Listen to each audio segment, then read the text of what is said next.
Bueno, la Carta Democrática Interamericana es el más importante instrumento regional de defensa colectiva de la democracia representativa en el continente americano. Esta carta fue aprobada por una resolución de la Asamblea General de la OEA el 11 de septiembre del año 2001, una asamblea que se desarrolló en el Perú y que además fue iniciativa del Estado peruano. En cuanto a la finalidad de este instrumento, podríamos decir que tiene una doble finalidad, una finalidad preventiva y una finalidad reactiva. Preventiva en la medida que busca prevenir, busca evitar la ruptura o la interrupción de órdenes democráticos, y reactiva en la medida de que si se produce, por ejemplo, un golpe de Estado, pues inmediatamente se activa el mecanismo e interviene la organización.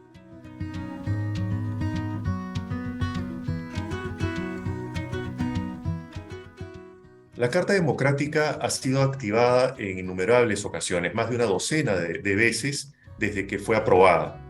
Por ejemplo, en el año 2004, el Estado peruano, el gobierno de ese entonces, la activó ante una crisis política que se producía sobre todo de baja popularidad del presidente de ese entonces, Alejandro Toledo. Luego, el año 2005, el año 2008, fue activada por Bolivia durante dos gobiernos sucesivos. Posteriormente, el 2009, Honduras, el 2010 y el 2011, Ecuador, y en general, digamos que sucesivamente la Carta ha sido activada.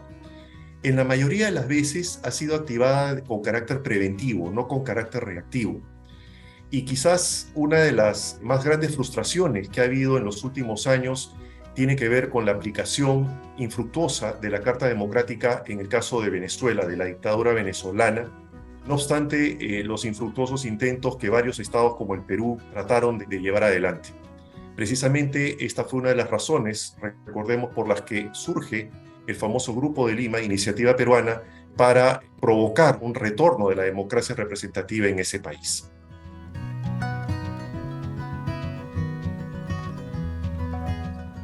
Según la propia Carta Democrática, lo que se busca fundamentalmente con la intervención de la OEA es que ésta interponga sus buenos oficios. Es el término que utiliza expresamente la Carta.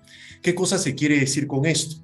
Pues fundamentalmente que cuando se produce una crisis de la democracia en un país determinado o está por producirse, inmediatamente se reúne el Consejo Permanente de la organización, sea por iniciativa de un Estado miembro o del Secretario General, y normalmente se envía una delegación, sea una misión de alto nivel o al propio Secretario General.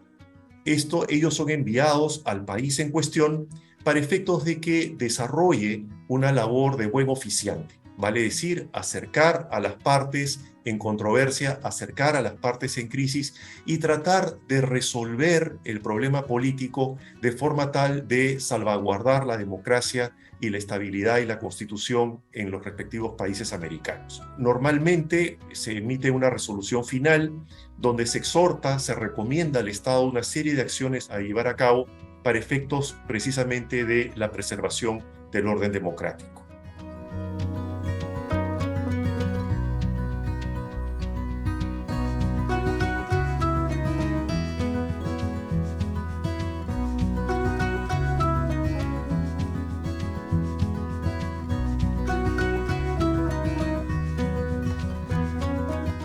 En mi concepto, no, definitivamente no. Aquí no está en juego el orden democrático del país, tampoco está en juego el orden constitucional ni el Estado de Derecho. Si bien existe una crisis en el Perú, en primer lugar, esta crisis es generada fundamentalmente por el gobierno de turno y específicamente por el presidente Castillo. Es él quien constantemente viene atacando los elementos esenciales de la democracia peruana. Por ejemplo, en primer lugar, cuando, según información de la propia Fiscalía de la Nación, se compran voluntades en el Congreso para efectos de neutralizar su labor de fiscalización. O, en segundo lugar, cuando se obstruye las labores de investigación del Poder Judicial y de la Fiscalía de la Nación precisamente para investigar los presuntos delitos cometidos. O, en tercer lugar, cuando se destituye arbitrariamente al Procurador General de la República y no se le restituye, no obstante, el mandato judicial. o finalmente, en cuarto lugar, cuando se atenta contra el ejercicio de una prensa libre y democrática. Por tanto, creo que es el gobierno y específicamente el presidente de turno quien viene generando la crisis política en el país. Pero no es una crisis de la democracia, al contrario. Creo que las instituciones están reaccionando dentro de la ley y dentro de la Constitución. Han encauzado la denuncia constitucional de la fiscal de la Nación por los cauces legales y constitucionales que prevé nuestro ordenamiento jurídico.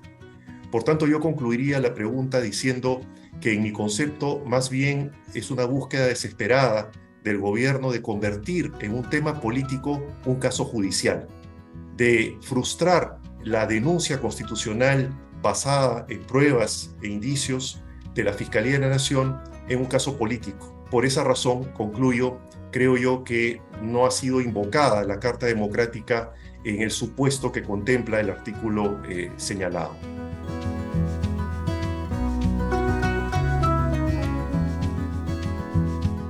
Bueno, dudo mucho que la OEA pueda verificar el escenario absolutamente falso planteado por el gobierno de turno. Ese escenario no existe. Por tanto, yo espero como ciudadano que la OEA analice con objetividad el proceso político que viene desarrollándose en el Perú y que, por el contrario, en vez de interferir en la libre acción de la justicia peruana, politizando un hecho que no es político, sino jurídico y judicial específicamente, creo yo que es la mejor forma de fortalecer la democracia peruana, respaldando las instituciones de fiscalización, respaldando instituciones independientes como el Poder Judicial y el Ministerio Público y, como dije, la libre acción de la justicia.